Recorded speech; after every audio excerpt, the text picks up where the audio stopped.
किसान भाइयों, आज हम आपसे जो बात करने जा रहे हैं वो बात ये कर रहे हैं कि हम सही तरीका क्या है खेत में डालने का, और धान की खेती में जब हम उर्वरक का उपयोग करते हैं तो उस कौन सी उर्वरक का उपयोग करें और कैसे करें, इसके बारे में हम आपसे आज चर्चा करने जा रहे हैं।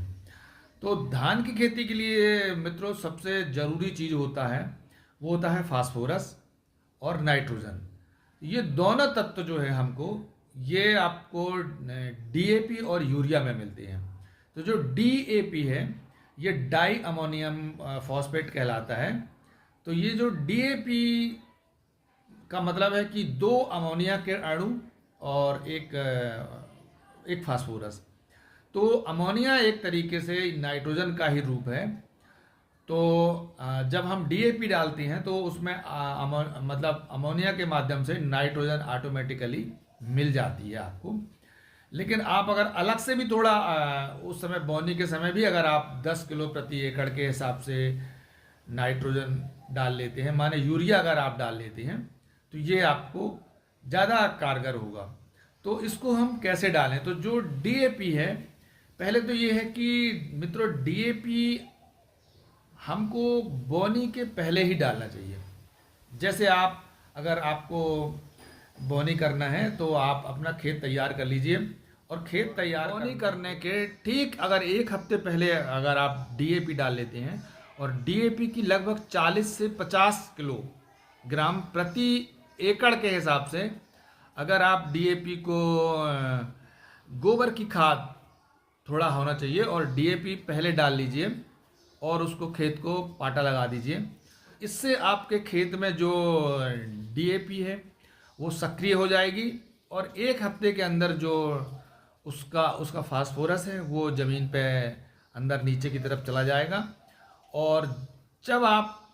धान की बोनी करते हैं एक हफ्ते बाद,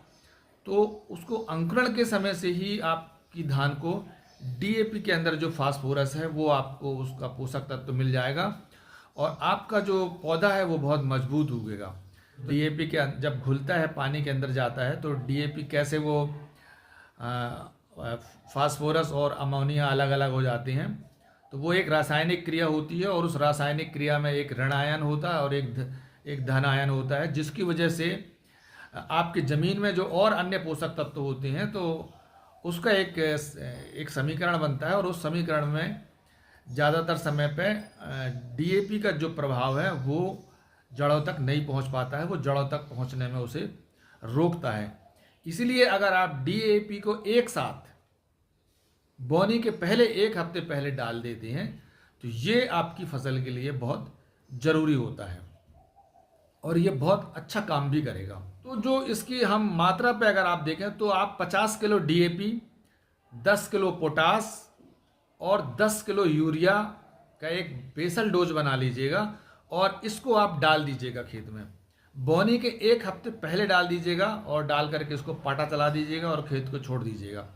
और उसके फिर एक हफ्ते बाद आप खेत में बोनी करेंगे तो आपको इसका खाद का बहुत अलग असर देखने को मिलेगा, और इससे आपके पौधे में बढ़वार, पौधे में ग्रोथ अच्छी मिलेगी, और पौधे के की जो नीचे जो जड़ों में फुटान में भी बहुत मदद करेगी ये। तो ये खाद डालने का जो सबसे सही तरीका है मित्रों ये होगा। और फिर जब आप 20 से 25 दिन का आपका धान हो जाए तो उस समय आपको एक अलग से डोज बनाना पड़ेगी, और उस डोज में आपको डीएपी डालने की ज़रूरत नहीं है। उस समय आप 5 किलो जिंक और 30 किलोग्राम यूरिया अगर आप 25 दिन बाद धान की फसल में डालते हैं तो ये आपके फसल में बहुत बढ़िया बढ़वार देगा और बहुत बढ़िया कलर होगा, और उससे नीचे जड़ें भी बहुत मजबूत होंगी और पौधे को बढ़ने में, वृद्धि करने में बहुत मजबूती प्रदान करेगा। और उसका जो तीसरा डोज है वो फिर तीसरा डोज आप डालिएगा उसके 20 दिन बाद, माने बोनी के 20 दिन बाद आपने ये डाल दिया, और फिर 20 दिन बाद, और माने करीब 40-45 दिन बाद आप जब तीसरा डोज डालेंगे 50 दिन के अंदर, जब 30 किलो डीएपी और 5 किलो पोटास आप मिला के अगर आप तीसरा डोज दे देते हैं प्रति एकड़ के हिसाब से, तो ये आपकी फसल को मजबूती प्रदान करेगा। और बहुत, क्योंकि जो हमने शुरू में जो बेसल डोज डाला था फास्फोरस का, डीएपी का, असल में डीएपी 30-40 दिन तक ही खेत में सक्रिय रहती है, काम करती है, और उसके बाद वो ख़त्म हो जाती है। इसलिए हमें ज़रूरी होता है कि एक बार डीएपी की कुछ मात्रा हमको 40 से 50 दिन के बीच में हमको फसल को देना बहुत ज़रूरी होता है। तो जो हमने तीसरा डोज आपको बताया कि 30 किलो डीएपी और 5 किलो पोटास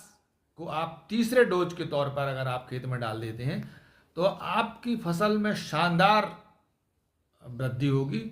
कल्ले भी फूटेंगे, जड़ें भी अच्छी मजबूती होगी, और फसल बढ़िया लहलहाएगी, और इसकी पैदावार भी अच्छी होगी। तो ये दोस्तों, ये था खाद का सही तरीका।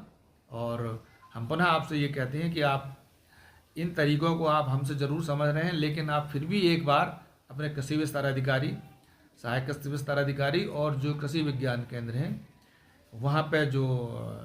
वैज्ञानिक हैं उनसे आप ज़रूर मिलिए और अपना नॉलेज बढ़ाइए और खेती बाड़ी को अच्छे से करिए। धन्यवाद।